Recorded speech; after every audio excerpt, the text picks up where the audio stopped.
chers téléspectateurs de Tawhid TV. Bienvenue à votre nouvelle émission, La Voix du Peuple. Comme son nom l'indique, c'est une émission qui passe en revue l'actualité politique nationale et internationale en général, mais économique, sociale et culturelle. Et pour ce nouveau numéro, j'ai le plaisir de recevoir M. Jean-Michel Seck, qui est ingénieur en économie pétrolière, mais aussi ancien directeur de la SAR et en même temps le président de l'association Les Amis du Baobab. Bonjour Monsieur Seck et merci d'avoir accepté notre invitation. Bonjour Madame Ba et je salue Vox Populi, la voix du peuple. Merci, nous vous remercions par rapport à la disponibilité.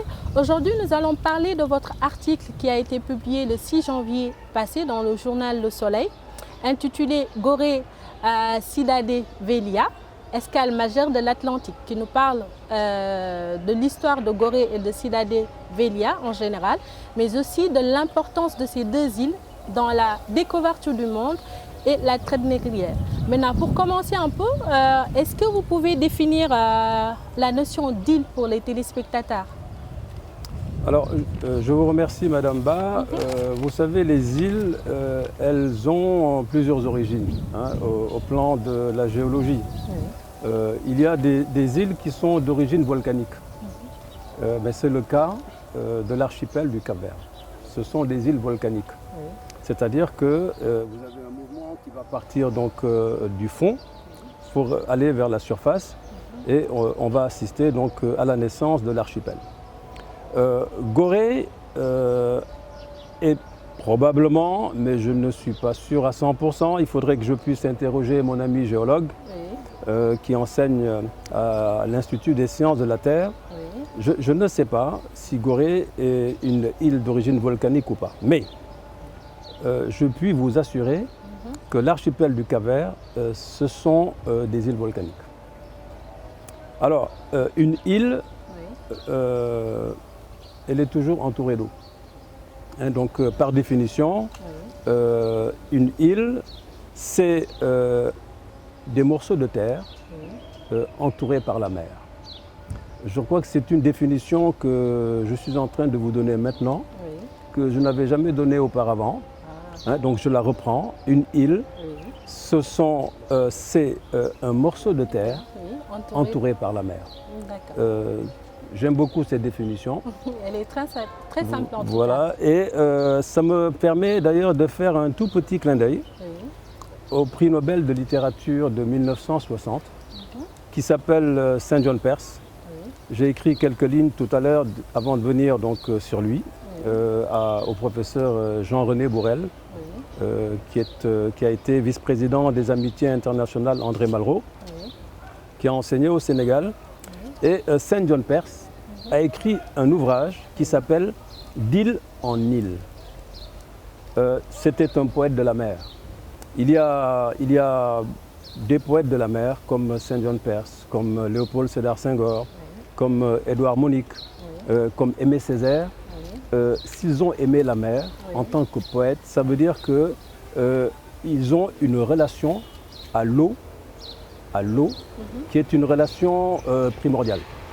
Et on pourrait remonter d'ailleurs très loin, pour montrer cette relation à l'eau. La relation à l'eau, pour chaque être vivant, vous, moi, la relation à l'eau est une relation à la mer. Pas la mer M-E-R, mais la mer M-E accent grave, R-E, la maman. Pourquoi? Parce que toute la période où la mère va porter l'enfant dans son sein, cet enfant-là, il va baigner dans un liquide.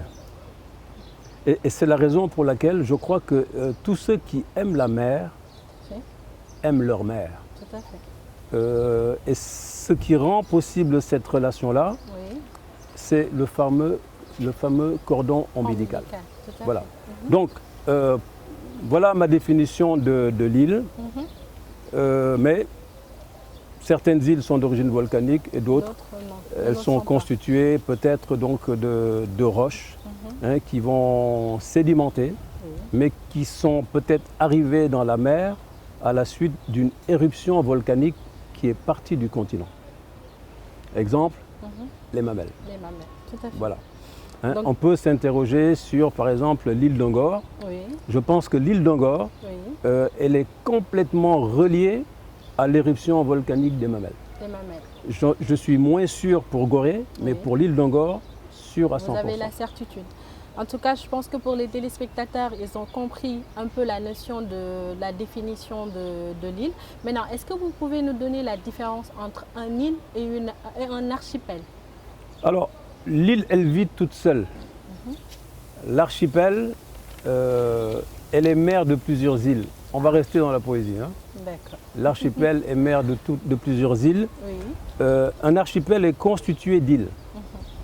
Et donc, une île, elle vit toute seule. Voilà. L'île est toujours un enfant unique. Alors que l'archipel, c'est C'est- plusieurs enfants alors. C'est une mère avec une famille nombreuse. Parfait. Donc là, on a compris par rapport à la différence entre une île et un archipel. Maintenant, vous avez parlé de Gorée et de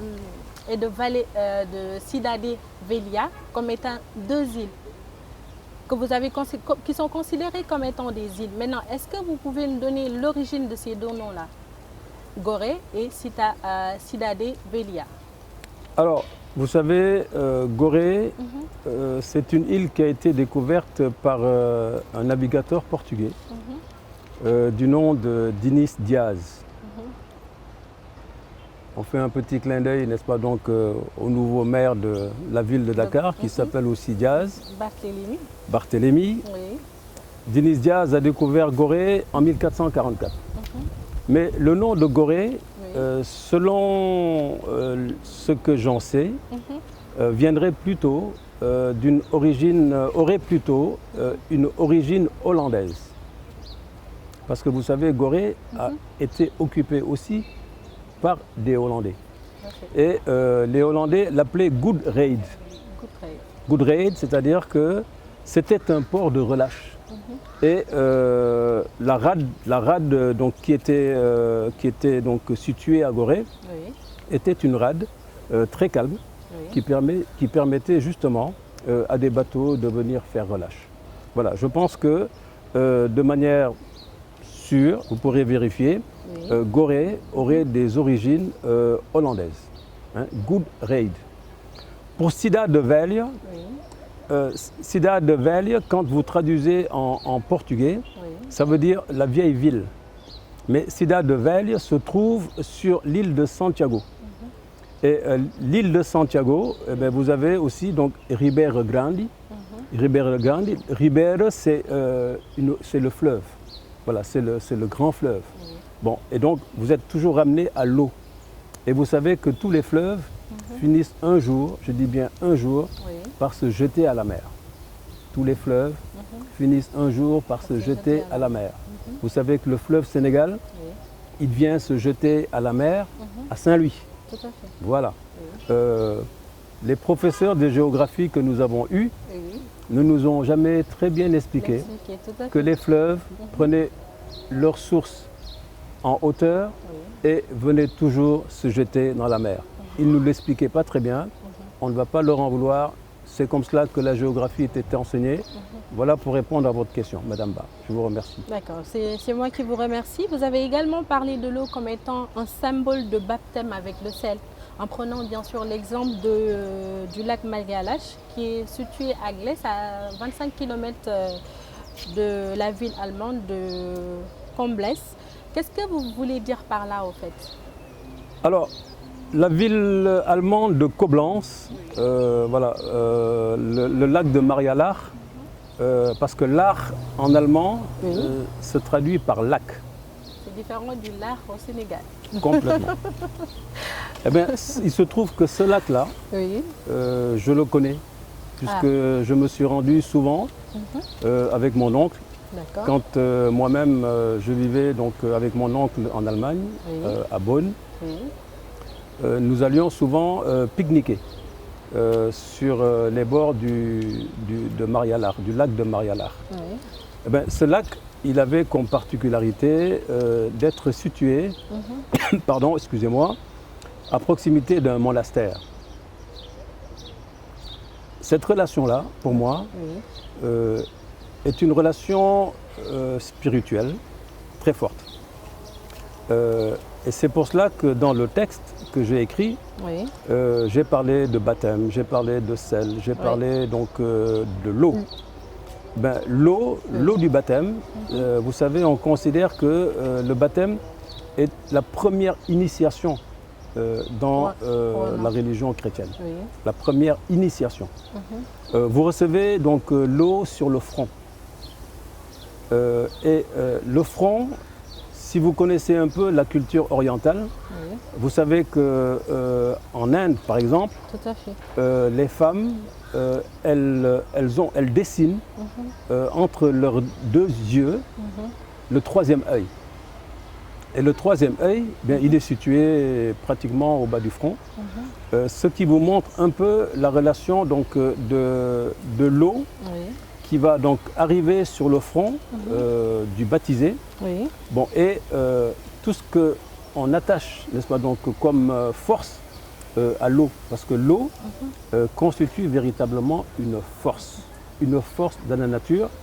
Et c'est pour cela d'ailleurs que l'eau fait partie des 5 ou des 4 éléments de la nature avec le feu, etc.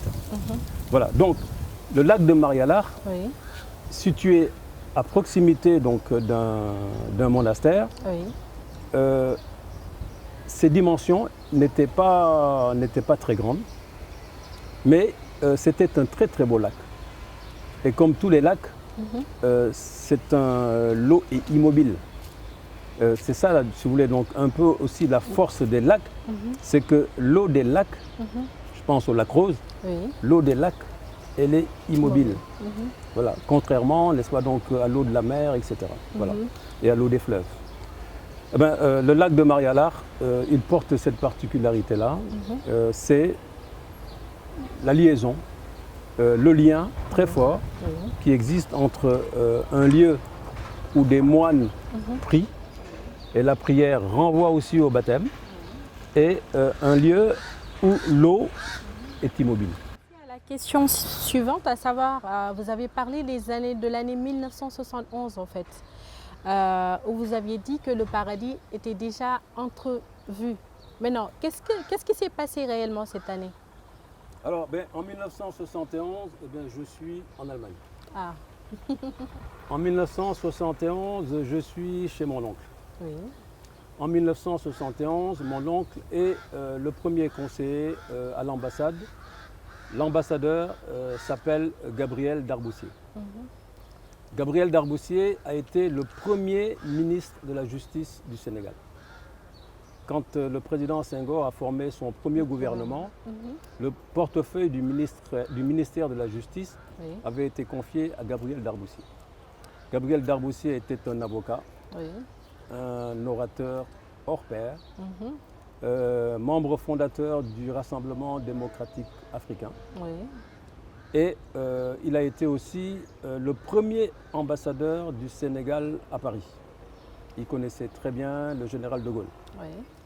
Et en 1971, donc, je suis arrivé l'année d'avant. Je suis arrivé en Allemagne en 1970. Nous sommes allés au lac de Marialard avec toute la famille de mon oncle. Et pourquoi est-ce que je parle donc de ce monastère donc avec des portes qui s'ouvrent et dans un espace qu'on a appelé paradis, et que je pose la question de savoir est-ce que le paradis en 1971 était déjà entrevu, il se trouve que mon oncle, il est décédé. Voilà. Mon oncle est décédé. Mon oncle lui-même, après, a fait une brillante carrière dans la diplomatie.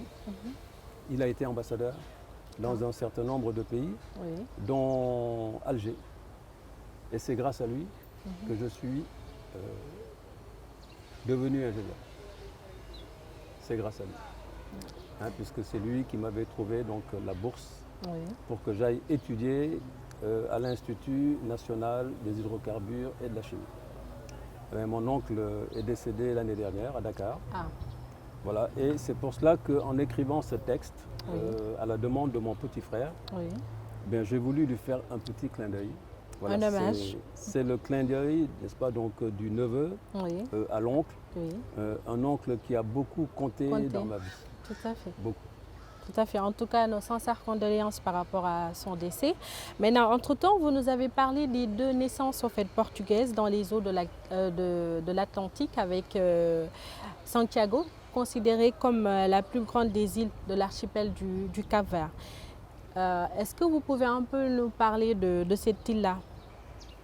Alors, l'île de Santiago, c'est sur cette île-là que se trouve aujourd'hui la capitale de la République du Cap-Vert. Hein, c'est une île parmi les 10 îles. Vous savez, l'archipel Oui. est constitué de 10 îles. Et la ville de Praia Oui. constitue la capitale. Et la ville de Praia, elle est située sur l'île de Santiago. Pourquoi est-ce que j'ai choisi Santiago, entre autres? Oui. Je ne le dis pas et je ne l'explique pas dans la contribution, mais Oui. mes grands-parents, ils ont quitté donc une deuxième fois, je dis bien une deuxième fois, Oui. le Cap-Vert Oui.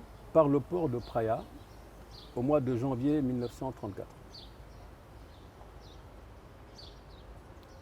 Ils avaient embarqué à bord d'un voilier Oui. et le voilier a fait naufrage. C'est-à-dire que je vous parle aujourd'hui, Oui. mais je n'aurais jamais dû naître. Parce que ma mère ne devait jamais naître.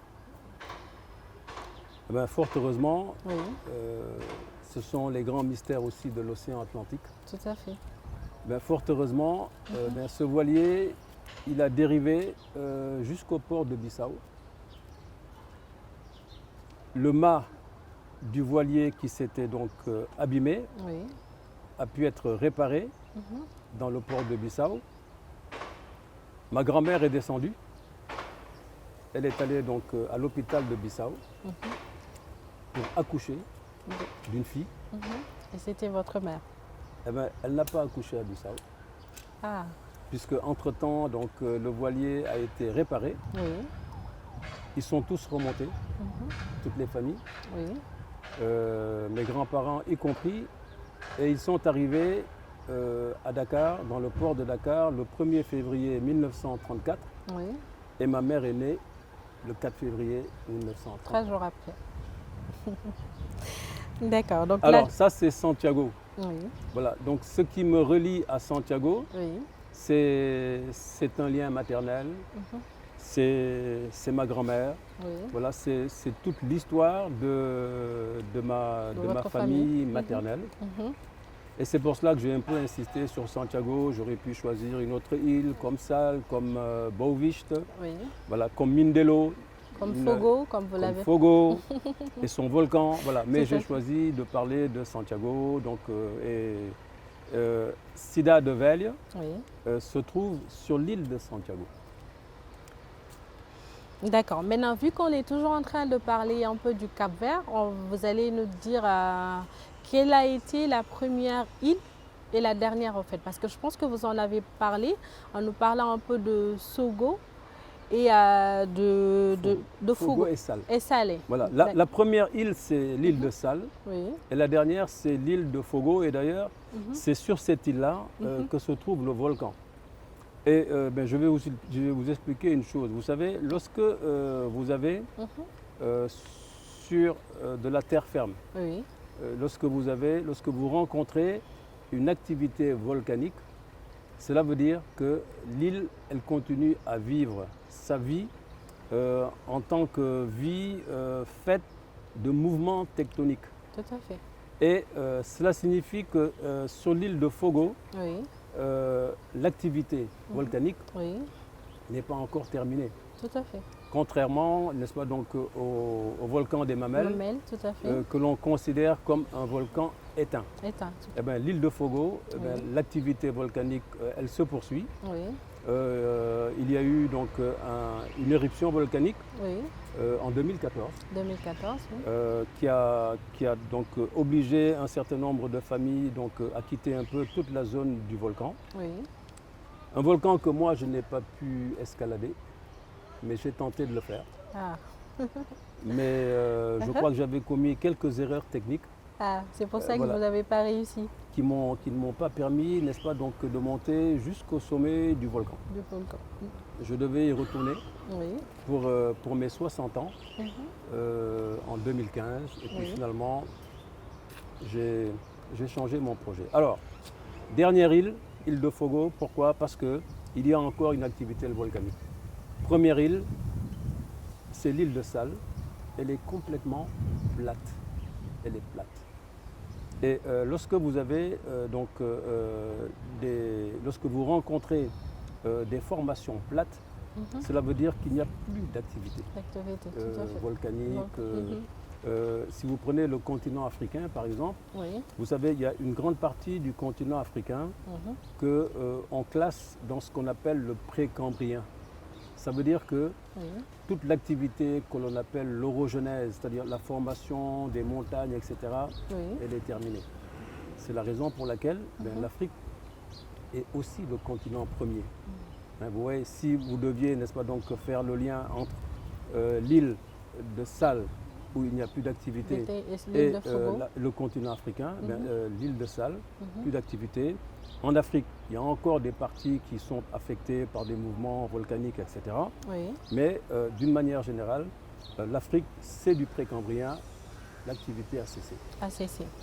D'accord. Maintenant, entre-temps, dans cet même article, vous aviez parlé de ce fameux char c'est-à-dire le fameux char des dieux. Les dieux. Oui. Qu'est-ce que ça signifie exactement? Bon, je pense que ça relève d'une légende. Oui. Ça relève d'une légende, Mhm. voilà, que l'on trouve un peu dans des écrits donc, qui ont été laissés. Oui. Mais le char des dieux, Oui. personne ne pourra vous dire que bon, il est passé par ici, il est passé par là-bas. Oui. On a simplement posé l'hypothèse Oui. que le char des dieux Oui. serait passé devant l'archipel des îles du Cap-Vert. C'est une hypothèse. Hein. Hypothèse comme celle qui consiste donc aussi à dire, Oui. sans pouvoir le vérifier, Oui. encore qu'on a cherché à le vérifier, Oui. que à Chinguetti, en Mauritanie, Oui. serait tombé un météorite. Ben, je suis allé à Chinguetti, mais j'ai appris Oui. seulement après avoir quitté Chinguetti Oui. qu'un météorite Était ou une météorite, je ne Oui. sais jamais si on dit un météorite ou une météorite, oui. était tombée à Chinguetti. Mhm. Bon. Le professeur Théodore Monod, qui a créé donc l'Institut fondamental d'Afrique noire, Oui. ici au Sénégal, qui a été son premier directeur, il a affirmé Oui. de manière péremptoire, c'est-à-dire on ne revient plus là-dessus, qu'aucune météorite n'est jamais tombée Tombé. à Chinguetti. Mhm. Je ne suis pas aussi sûr. Je ne suis pas aussi sûr. On n'a pas encore les moyens Oui. de prouver au professeur Théodore Monod Oui. qu'il s'est trompé. Oui. Mais un jour, je pense qu'on pourra démontrer qu'il y a eu un impact et que cet impact, voilà, on peut le retrouver. Voilà. Donc Espérons Oui, allez-y. ça c'était simplement pour vous montrer donc que bon, eh bien, il y a encore des activités Oui. bon, qui touchent certaines parties Oui. de l'Afrique, Afrique du Nord, Afrique de l'Est. Oui. Voilà. D'accord, donc là, je pense que c'est assez clair par rapport à ce fameux char des dieux. Maintenant, à chaque fois, à quoi peut-on penser à chaque fois qu'on entend parler de Gorée, de Ciudad de Velia? Alors, je crois que il y a une chose qui m'a beaucoup frappé.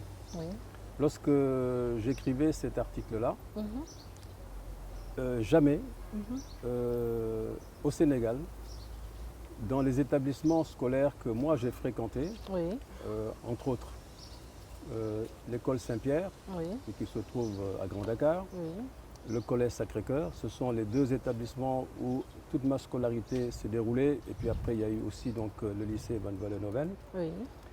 Je n'ai jamais entendu un seul professeur d'histoire Oui. nous dire Oui. que Vasco de Gama, Mhm. Christophe Colomb, Oui. Magellan Mhm.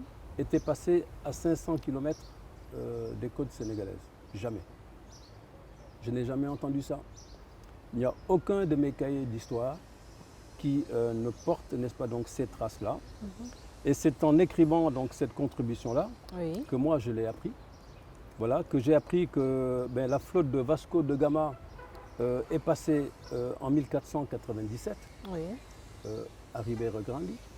Que j'ai appris que la flotte de Christophe Colomb Oui. est passée en 1498, 18. donc un an après Après. Vasco de Gama. Oui.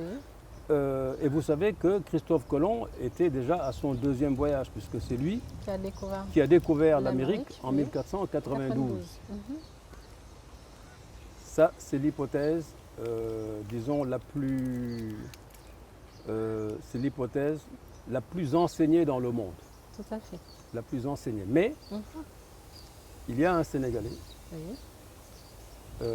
du nom du professeur Pathé Diagne qui a expliqué Oui.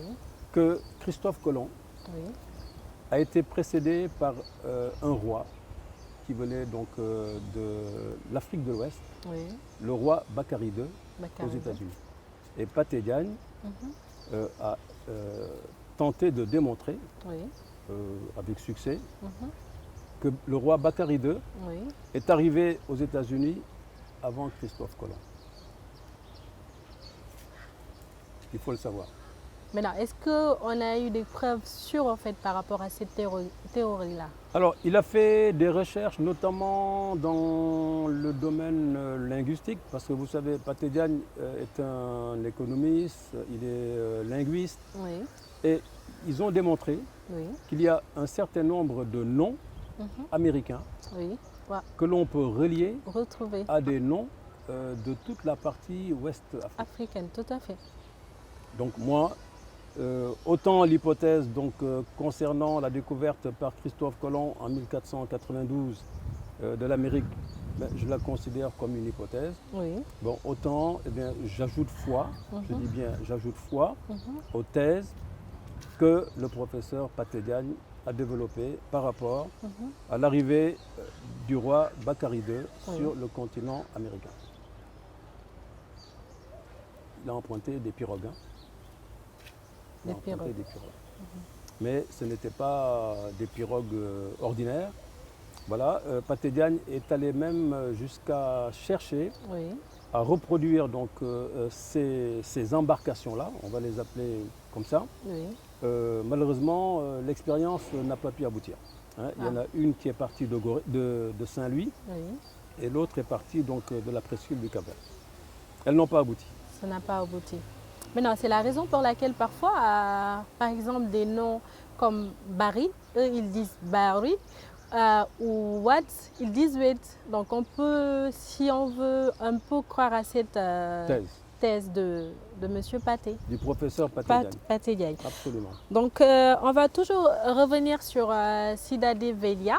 Pourquoi il est considéré comme étant le centre du monde? Alors, centre du monde, disons que ça c'est... Vous savez, déjà, avant d'être le centre du monde, je pense que c'est la première ville construite en Afrique, en 1460. C'est la première. Quand on dit première ville, il faut relativiser. Parce que vous avez une ville, entre guillemets, comme la ville de Djenné, au Mali, qui a été construite au IVe siècle après Jésus-Christ. Mais Djenné, c'est une ville construite en terre. Il y a un seul bâtiment construit en dur à Djenné, c'est le bureau de la poste. Sinon, toutes les autres constructions, ce sont des constructions en terre. Moi-même qui vous parle, je suis entré dans la ville de Djenné le 1er mai 2000. J'ai passé quelques heures. Je n'ai pas pu visiter la célèbre mosquée de Djenné, parce que pour visiter la mosquée de Djenné, il fallait être de confession mahométane. Il fallait être musulman. Sinon, vous ne pouvez pas être autorisé à pénétrer dans l'enceinte de la mosquée. Par contre, Oui. et c'est plutôt étonnant, 1 an après, Oui. je suis revenu au Mali, Oui. à Tombouctou. Mhm. Et à Tombouctou, j'ai pu visiter toutes les grandes mosquées de Tombouctou. Et on ne m'a pas posé de problème par par rapport à ça. rapport à la religion. Donc Tout à vous fait. voyez, entre deux villes distantes de quelques centaines de kilomètres, Kilomètres, oui. eh bien, vous avez donc des critères donc, qui sont appliqués aux touristes, Mhm. eh bien, qui changent complètement. Voilà. Mais Mhm. Djenné, Oui. c'est la première ville, si on veut définir la ville par rapport à un espace où on va donc retrouver un certain nombre d'activités culturelles, économiques, etc. Oui. Un lieu où on a des marchés qui se constituent Oui. et donc qui se détachent de tout ce qui est espace rural. Oui. La première ville, c'est Djenné. C'est Djenné. Mais on considère que Sida de Velha est la première ville Oui. construite en 1460 en Afrique. D'accord. Maintenant, là, on va juste revenir sur l'île de Gorée. Qu'est-ce que vous pouvez nous dire sur l'île de Gorée? Alors, je vais faire un clin d'œil, un clin d'œil droit. Oui. Un clin d'œil droit, puisque à ma droite se trouve le baobab du Baobab. Cissesse. Oui. Je vais faire un clin d'œil droit, Oui. parce qu'en général, on parle simplement de clin d'œil. Oui. Et bon, je crois que c'est la première fois que j'utilise d'abord le terme de clin d'œil droit. Je vais faire un clin d'œil droit Oui. au baobab, Oui. parce que Gorée, quand on parle de Gorée, on parle de la maison des esclaves. C'est connu, c'est enseigné. Il y a la porte, la célèbre porte, n'est-ce pas, donc, du voyage sans retour. Oui. Il y avait Joseph Ndiaye, conservateur donc, du musée, Oui. qui est devenu célèbre, Oui. qui racontait bien cette histoire avec beaucoup de passion. Oui. Il a fait pleurer beaucoup de personnalités qui sont venues à Gorée. Oui. Gorée, maison des esclaves. Gorée, c'est aussi le Castel. Je veux donc détacher l'histoire Oui. de la spiritualité. Pourquoi? Parce que la maison des esclaves, Oui. elle est située sur un point bas de l'île. Le Castel, Oui. pour l'atteindre, il faut donc monter. Et le Castel, c'est pratiquement le sommet de l'île. Et moi, j'ai toujours considéré que chaque fois qu'on se dirigeait vers un sommet, Oui. le sommet est toujours entouré de mystères. Moïse, Oui. il a reçu donc les 10 commandements sur une montagne. Et à partir du moment où à Gorée, vous avez la maison des esclaves avec son histoire, qui est connue, qui est une histoire tragique, Oui. avec ses liens, avec au-delà, ses liens, on va dire, atlantiques entre Gorée, la terre ouest africaine et puis l'Amérique. Oui. Quand on parle du Castel, Oui. et je reviens à mon clin d'œil droit, Oui. pour atteindre le Castel, Oui. il faut emprunter le chemin des baobabs. Ah. Et il y avait un conseiller du président Léopold Sédar Senghor Oui. qui s'appelait André Terris. Et André Terris, Oui. il a écrit un ouvrage que moi j'ai trouvé dans les ouvrages donc, qui étaient posés donc, dans le salon de mon oncle en Oui. Allemagne. Oui. J'avais parcouru l'ouvrage. Oui. Et dans cet ouvrage, que j'ai parcouru en 1970, je me souviens que André Terris écrivait qu'il y avait à Gorée un alignement unique de baobab au monde. Et c'est précisément le chemin des baobabs qui permet de passer donc, de la partie basse de l'île au Castel. Au Castel. C'est la raison pour laquelle, l'année dernière, Oui. pour la première fois, je dis bien pour la première fois au Sénégal, Oui. notre association en relation avec les autorités de Gorée, Oui. elle a tenu Mhm. à mettre de la lumière Oui. sur les baobabs du chemin des baobabs qui mène vers le Castel. Ah. Je vous enverrai les photos. Uh-huh. Et ce que nous avions fait Oui. avec des spécialistes donc, de l'éclairage du théâtre Daniel Sorano, Oui. ces baobabs ont été éclairés et ils portaient les couleurs du drapeau du Sénégal. Sénégal. C'était la première fois. Si vous étiez journaliste sportive, Oui. vous m'auriez posé la question de savoir, mais pourquoi vous me parlez des drapeaux? Et pourquoi vous me parlez de Gorée? Oui. Et pourquoi vous me parlez de Castel? Castel, ça veut dire le roi. Le roi. Mhm. Et pourquoi vous me parlez de tout ça, du sommet, Mhm. alors que nous sommes en train donc, de voir une CAN qui se déroule Tout à fait. au Cameroun? Il y a plein de drapeaux, Oui. vert, jaune, rouge. Oui. Oui. Il y a l'équipe du Sénégal Mhm. qui va disputer donc, les demi-finales, Les demi-finales, tout à fait. qui va disputer la finale. C'est ce qu'on souhaite en tout cas, le prix. Donc, vous voyez comment on peut, Oui. sans vraiment avoir l'air d'y toucher, Oui. ben, créer des liens Tout à fait. entre un événement qui s'est passé sur l'île de Gorée en 2020, Oui. au mois de décembre, et, bien, et ce qui va se passer certainement En 2021. 22. le 6 février, le dimanche 6 février. 6 février. Tout Donc, à fait. voilà pour le Castel, voilà pour Gorée. Donc moi, il y a trois choses qui me... Il y a aujourd'hui 4. Oui. À Gorée, la maison des esclaves, on en a parlé. Oui.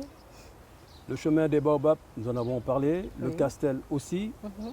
Je ne sais pas si vous savez, mais vous savez que tous les présidents du Sénégal Oui. ont une résidence À Gorée.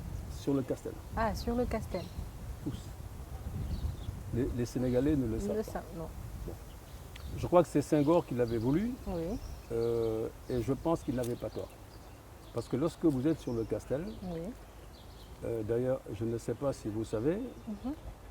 le 31 décembre 1999, Oui. le président Abdou Diouf, Oui. il s'est rendu sur le Castel Oui. pour aller inaugurer Mhm. la réplique du mémorial Gorée Almadi. Quand vous montez sur le Castel, Oui. vous retrouvez le mémorial Gorée Almadi. Le mémorial Gorée Almadi, bien Oui. sûr, Mhm. il faut le mettre en lien Oui. avec la traite des Noirs, avec la maison des Les esclaves. esclaves. Tout à fait. Et donc, ce qui s'est passé dans cette maison des esclaves, Oui. ben, vous voyez qu'à partir du 31 décembre 1999, Oui. avec la construction donc, et l'inauguration par le président Abdou Diouf du mémorial Gorée Almadi, Mhm. on recrée un lien entre la partie basse de l'île Mhm. et son sommet, c'est-à-dire le Castel. D'accord. Et tous ces éléments-là Oui. de 2020, 2021 autant pour moi, Oui. ces événements, excusez-moi, ces événements de 2021, Oui. il y a des signes. Mais les hommes doivent savoir interpréter les signes. Tout à fait. Si on les interprète bien, Mhm. on comprend ce qui va arriver. On anticipe. Mm. Aujourd'hui, je perçois quelques signes, Mhm. et ces signes ils partent de Gorée. Gorée, découvert en 1444 Mhm. par Denis Diaz. Dimanche dernier, on parlait du nouveau maire, il s'appelle Diaz. Tout à fait. Mais moi, je vais plus loin. Hein, vous m'avez dit Castel, Oui. on a parlé du Castel, pardon. Oui. Et il y a également le musée historique de Gorée. Je ne sais pas si vous connaissez le musée historique de Gorée. Mhm. Ben, ce musée-là, Oui. pour moi, c'est un musée que tous les lycéens Oui. devraient avoir découvert au moins une fois dans leur vie. Parce qu'il est très très riche. Le musée historique. Oui. Donc j'aime beaucoup le musée historique de Gorée. Oui. Et enfin, Mhm. je regrette d'ailleurs que mon ami professeur de lettres aussi, donc Khalifa, Oui. qui a écrit les archives de la vie, Oui. qui a été présenté à la librairie L'Harmattan il n'y a pas très longtemps. Oui. lui et moi, notre première rencontre, on va dire, épistolaire, parce que nous avons échangé donc des courriers. Oui. C'était à propos des mutants. D'accord. Les mutants. Et je termine sur Gorée, et je termine sur ce que Senghor avait décidé de créer, c'est-à-dire l'université des mutants. Et je regrette. Et ça, vous pouvez donc l'écrire, l'enregistrer 30 fois, 40 fois, 50 fois. Oui. Je regrette beaucoup que l'université des mutants ait disparu. Parce que Senghor avait eu une vision qui nous dépassait tous. Il nous avait fait entrer dans le siècle des mutants. D'accord, donc là Gorée, je pense que Université des mutants. le message est bien passé. On va également parler de Gorée, sachant qu'au début, au fait, par rapport à la langue initiale, c'était le portugais. Ensuite, c'est passé hollandais, ensuite anglais, et pour finir français.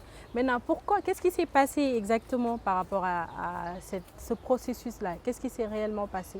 Mais parce que, comme je vous l'ai dit, comme c'était un port de relâche qui était apprécié par tous ceux qui étaient donc les grands voyageurs, les grands navigateurs, eh bien, les Portugais sont les premiers à avoir posé donc leurs pieds, et les Portugais ils s'exprimaient en langue portugaise.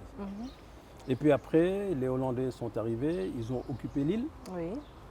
Les Anglais ont délogé les Hollandais. Eh bien, on a parlé anglais. Les Français ont délogé les Anglais. On a parlé français. Voilà comment ça s'est passé. C'est-à-dire qu'il y a eu plusieurs occupations de l'île avec plusieurs langues. Et chaque langue est venue remplacer l'autre.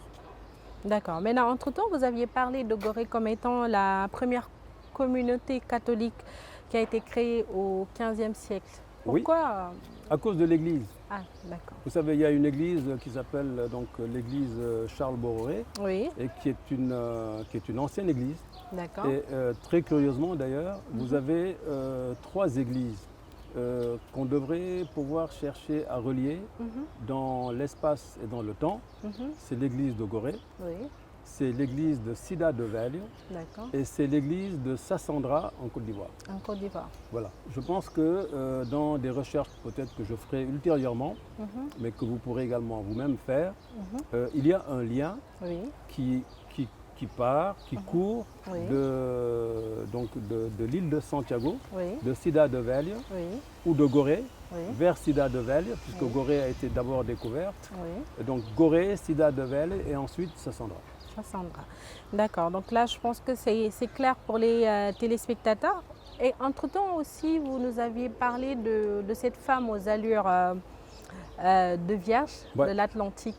Maintenant, est-ce que vous pouvez un peu nous parler d'elle? Et entre-temps, même vous aviez posé la question de savoir qui a marché sur les eaux pour la première fois. Est-ce que vous pouvez nous en parler un peu? Alors, j'ai parlé de la Vierge de l'Atlantique. Pourquoi? Parce que, vous savez, il y a un des espaces les plus où l'on peut contempler la mer sur la presqu'île du Cap-Vert. C'est l'espace du Sohamon. Le Sohamon se trouve sur le boulevard Roosevelt à Dakar. Quand vous allez vers la Croix-Rouge sénégalaise et vers l'état-major. Il est arrivé que je sois assis au Sohamon et que je regarde la mer. Et que je regarde, entre autres, en direction des îles de la Madeleine. Et j'ai pu observer, c'était un matin, qu'il y avait comme une silhouette debout dans l'eau, on va dire à quelques mètres de la deuxième île. Vous savez, il y a les îles donc, de la Madeleine, il y a entre autres il y a l'île Lougne. Et juste à proximité de cette île, lorsque vous observez depuis le Sohamon en direction de l'île Lugne, Oui, eh bien, vous apercevrez une silhouette. oui. Et cette silhouette, c'est celle que moi j'ai baptisée Vierge donc, de l'Atlantique. De l'Atlantique. Elle est debout dans l'eau. Ah, d'accord. Maintenant, pour la prochaine fois que j'irai voir ça, je vais faire très attention pour au moins voir cette silhouette dont vous nous parlez. Maintenant, en 483, vous avez parlé des Français, des marins français. Est-ce qu'ils étaient partis chercher ce médicament miracle en fait? Est-ce qu'ils ont pu trouver quelque chose? J'ai posé la question sans pouvoir moi-même y répondre, mais il semble qu'ils sont allés chercher quelque chose. Alors moi, je n'exclus pas, Oui, je dis bien je n'exclus pas, oui, que ce soit une plante ou une fleur oui. qui pousse à flanc de volcan. Ah. Parce que quand moi j'ai essayé donc d'escalader le volcan de l'île de Fogo, Oui, on m'a remis une sorte de fleur oui. et on m'a dit qu'elle avait beaucoup de vertus. Est-ce que c'était cette fleur-là? Je ne sais pas. Mais moi je ne l'exclus pas. Pourquoi? Parce qu'en plus, le guide qui était avec moi, il a insisté Oui. pour que je parte avec la fleur. Il a insisté. Il m'a dit, il faut absolument que vous la preniez et que vous l'emportiez avec vous. Elle est restée longtemps dans mon appartement ici. Oui. Et puis je pense qu'après elle a disparu. Ah. Je ne sais pas pourquoi. Et elle vous avait pas servi de quelque chose, par exemple? Eh bien, elle était dans la maison. Oui. Peut-être qu'elle a protégé la maison. C'est possible. Bon, peut-être qu'il y a eu des miracles qui se sont produits. Je ne sais pas. Ah. Ouais, peut-être. Je ne sais Maintenant, pas. pour finir, en fait, vous avez parlé des histoires des hommes et des femmes, mais aussi de celles des sirènes. Est-ce que vous croyez vraiment que, voilà, aux histoires de sirènes? Alors, les histoires de sirènes. Vous savez, j'ai vécu en Côte d'Ivoire. Oui, J'ai travaillé en Côte d'Ivoire pendant 3 ans. oui, Et avec ma famille, nous nous sommes rendus dans une région en Côte d'Ivoire qui s'appelle, une région du Nord, qui s'appelle le Grand Bérébi. Le Grand Bérébi. oui. Je ne pourrais pas trop faire de développement par rapport à Bérébi. Oui. Mais Bérébi, vous savez, quand j'étais petit, moi je portais un béret. Quand j'étais tout petit, là, et vraiment, ma grand-mère m'a toujours dit que j'étais très attaché à mon béret. Très. Bon. Quand nous sommes arrivés là-bas, nous sommes allés voir ce qu'on appelle la baie des Sirènes. Nous sommes allés voir la baie des Sirènes et l'hôtel où nous étions descendus se trouvait à proximité de la baie des Sirènes. Oui. Alors, il y a un petit miracle qui s'est produit là-bas. Nous sommes allés, quand nous sommes arrivés là-bas, moi je marchais à peine parce que je ne sais pas ce qui s'était passé donc, au bureau. Oui. J'avais fait un faux mouvement et je ne pouvais plus me baisser. Au point où c'est mon fils qui m'avait même aidé ce jour-là à porter donc, mes chaussures, mes chaussettes parce que je ne pouvais pas me baisser. Et mon épouse m'a dit, est-ce qu'il faut annuler donc, le voyage? J'ai dit non, on va partir. Donc moi, j'ai fait les presque 600 km Oui. alors que je souffrais. Mais on avait un véhicule, il y avait le chauffeur. Oui. Nous sommes allés à l'office, donc à l'église, et quand nous sommes revenus, je ne sais pas ce que mon épouse a pu donc entreprendre comme démarche, Oui. mais à un moment donné, il y a quelqu'un qui est venu dans ma chambre et qui m'a dit, votre épouse, elle m'a parlé, je suis venu vous voir et moi je vais vous soigner tout de suite. Et il m'a soigné tout de suite. Terminé. Donc, est-ce que c'était une sirène qu'il avait envoyée? Oui. Est-ce que c'est bien une sirène qui m'a vu arriver donc, le soir? Oui. En tout cas, cette zone-là s'appelle la baie des Sirènes. La baie des Sirènes. Et moi, je n'exclus pas qu'au large de l'hôtel Péroubi, Oui. je ne fais pas de publicité pour l'hôtel, Oui. mais je n'exclus pas qu'au large de l'hôtel Terrou-Bi, Oui, entre l'hôtel Terrou-Bi et les îles de la Madeleine, oui. de temps en temps, qu'une sirène passe.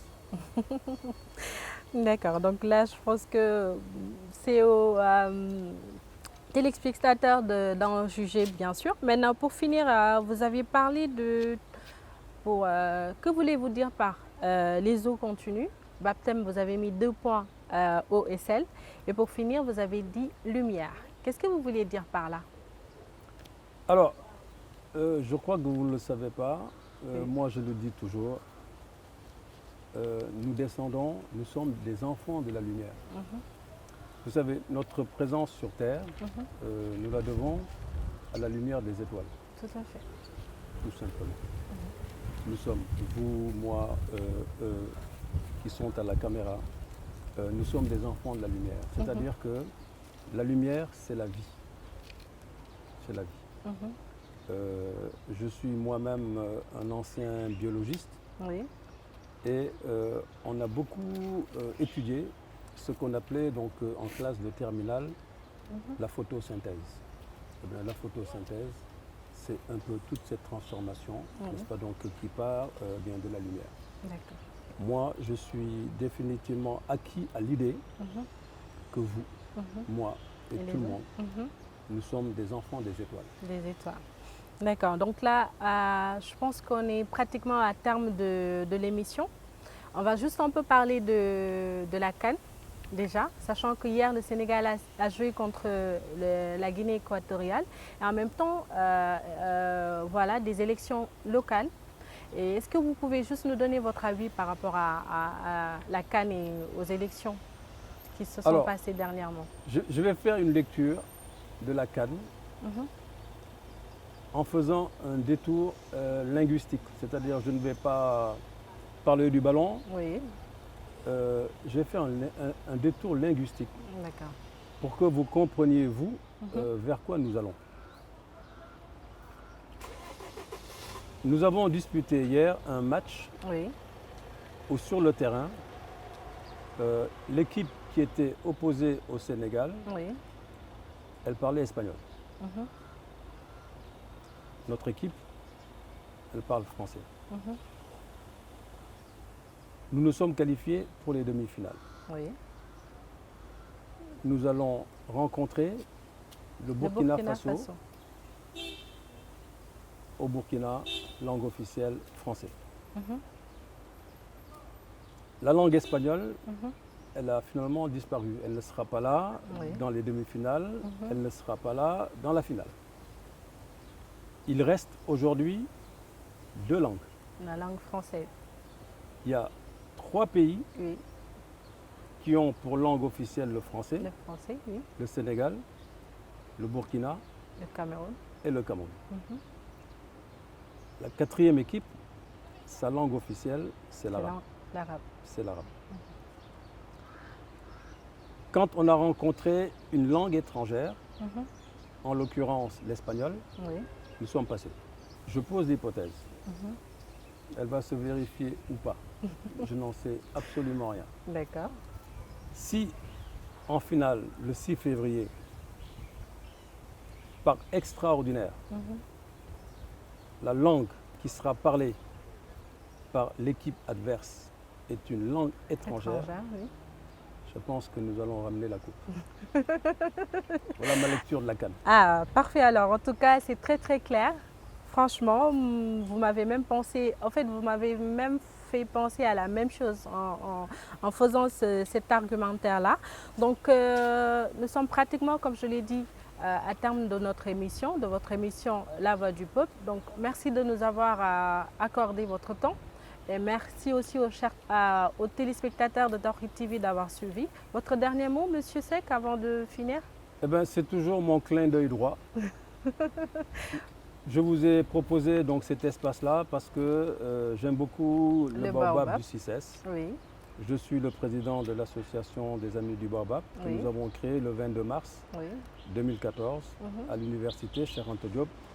Mon dernier mot, c'est la révérence que je fais, révérence, salut révérentiel au Baobab.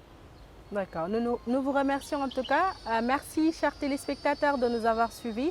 Retrouvez-nous sur votre nouvelle émission La Voix du Peuple, sur notre numéro avec notre invité. Merci, à très bientôt. Merci, au revoir. Merci Madame Ba. Merci.